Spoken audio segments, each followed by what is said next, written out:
Το πρώτο ρομποτικό χέρι αποκατάστασης κινητικότητας βελτιώνει σημαντικά την ποιότητα ζωής των ανθρώπων που έχουν παραλύσει στα άνω άκρα μετά από εγκεφαλικό ή άλλες νευρολογικές παθήσεις. Το ρεπορτάζ είναι της Κατερίνας Παπακοστοπούλου.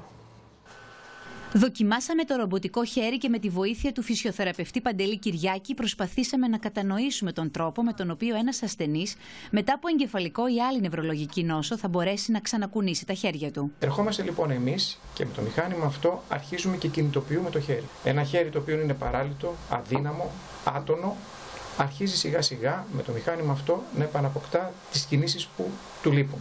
Το πρώτο ρομποτικό χέρι δεν λειτουργεί με ρεύμα και δεν είναι διαγνωστικό μηχάνημα, αλλά καθαρά μέσω αποκατάστασης. 15 ασθενείς έχουν ήδη δει βελτίωση στην ποιότητα ζωής τους, αφού το να μπορέσει να πιάσει κανείς ένα αντικείμενο μετά από εγκεφαλικό ή άλλη πάθηση είναι ένα βήμα εξαιρετικά σημαντικό. Όταν λοιπόν μετά από κάποιες συνεδρίες μπορεί και βλέπει το χέρι του έχει πάρει τη μορφή χεριού κανονικού και όχι αυτό το ειδηματώδες που είναι, έχει αρχίσει και κάνει συλλήψεις, συλλαμβάνει, πιάνει, ντύνεται. Αυτά του δίνουν μεγάλη χαρά και ανακούφιση στο πρόβλημά του. Το χέρι σιγά σιγά ανοίγει το εύρος των κινήσεων που μπορεί να κάνει, αφού το μηχάνημα λαμβάνει την εντολή από τον εγκέφαλο και σιγά σιγά ενεργοποιεί τα νεύρα που έχουν μπλοκάρει. Η συσκευή δίνει σημαντικές ελπίδες σε όσους δεν μπορούν να ενεργοποιήσουν τα άκρα τους μόνο με φυσιοθεραπείες, γι' αυτό και το όνομά της φέρει τον τίτλο «Χέρι της Ελπίδας».